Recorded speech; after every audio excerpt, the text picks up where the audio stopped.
The deteriorating situation in Sudan is of great concern to our region and continent. In the last 5 days, fighting has led to the loss of hundreds of lives, massive destruction of property, and displacement of civilians.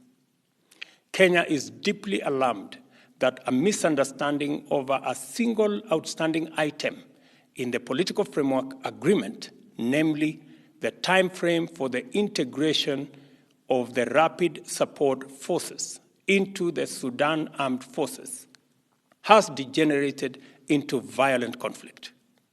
As a result, the parties to the framework agreement have been engaged in military confrontation. The indiscriminate deployment of lethal power and air power by both RSF and SAF has targeted military and non-military targets, causing devastating damage to property as well as strategic public infrastructure, including roads, bridges, and airports.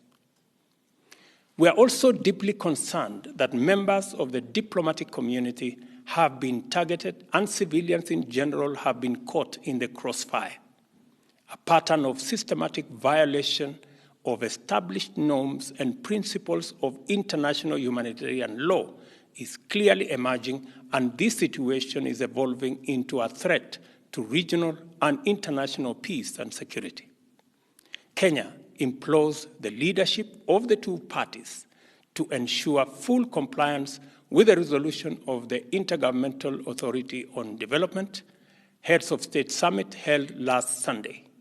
This includes an immediate cessation of hostilities, allowing unrestricted humanitarian access, and extending full cooperation to the IGAD Heads of State mission when it visits Khartoum.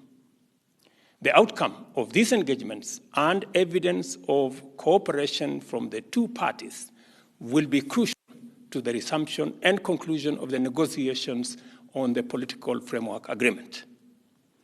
In urging this course of action, Kenya notes that disregard for the resolutions, coupled with the evidence of lack of commitment to ending the conflict, strongly indicates that attacks on diplomatic installations and personnel, as well as targeting of hospitals, hotels, and other vital public and social spaces, are deliberate, systematic, and tantamount to atrocities against humanity.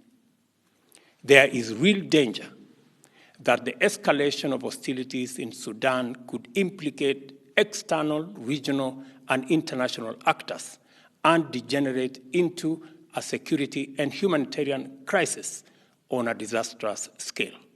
It is therefore critical for an international coalition of all the actors that have been involved in supporting the restoration of civilian rule in Sudan to act with urgency.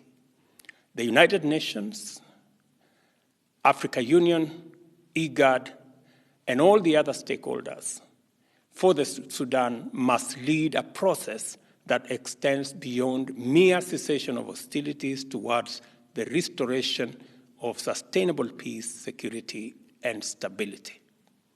It is time to silence the guns in our region and continent so that we can focus on the urgent work of enabling our people to pursue opportunities and actualize their aspirations in peace and tranquility. Time is over.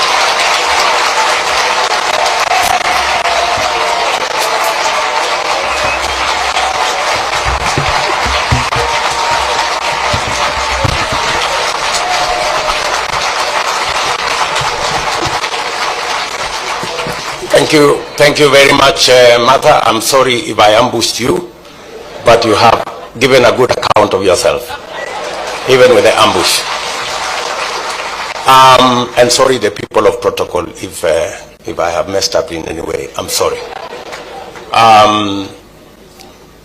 Let me then conclude by saying I have had the privilege and honor of serving as Deputy President to my friend, President Uhuru Kenyatta, for the last 10 years.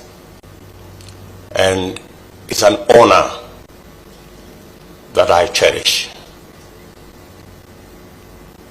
I am the only Kenyan who has served as an elected deputy president under our new constitution.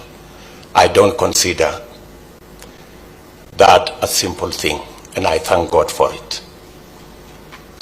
I want to thank all. I have worked with many people. I have worked with many leaders.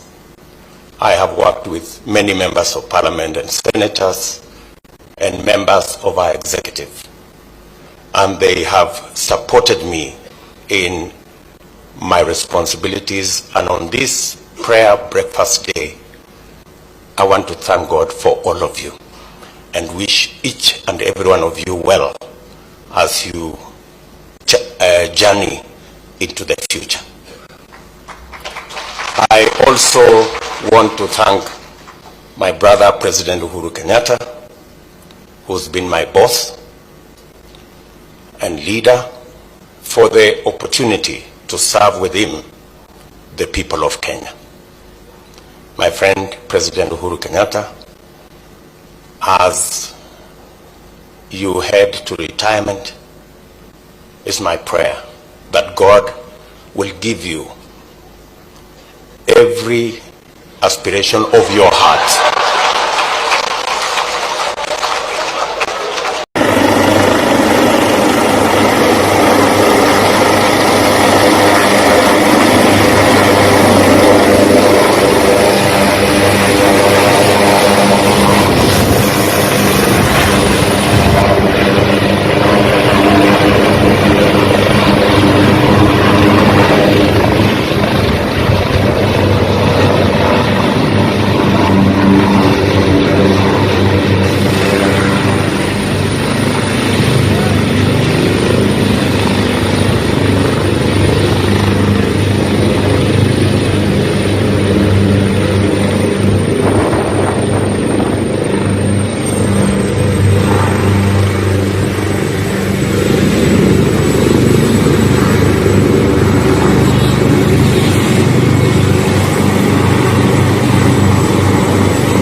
Ndio hawa wanasema ya kwamba sijui hawatambui nani.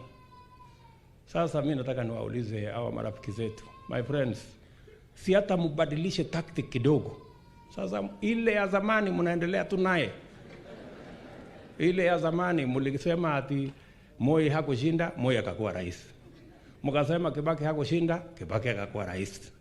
Mkasema Uhuru hakushinda, Uhuru akakuwa rais. Sasa mtawezana na hii hasla kweli?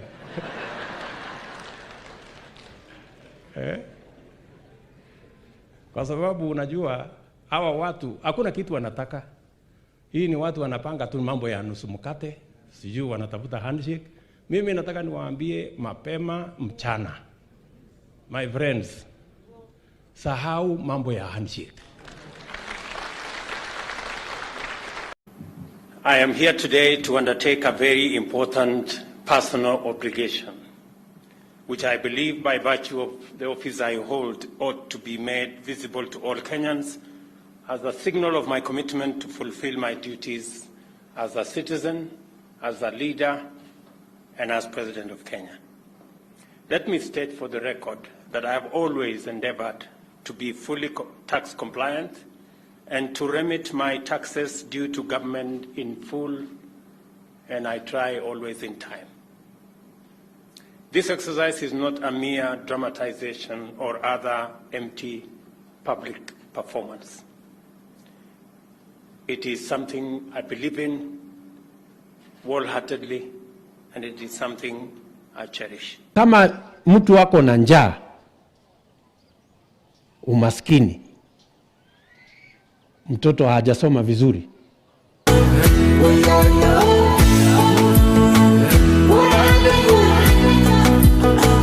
We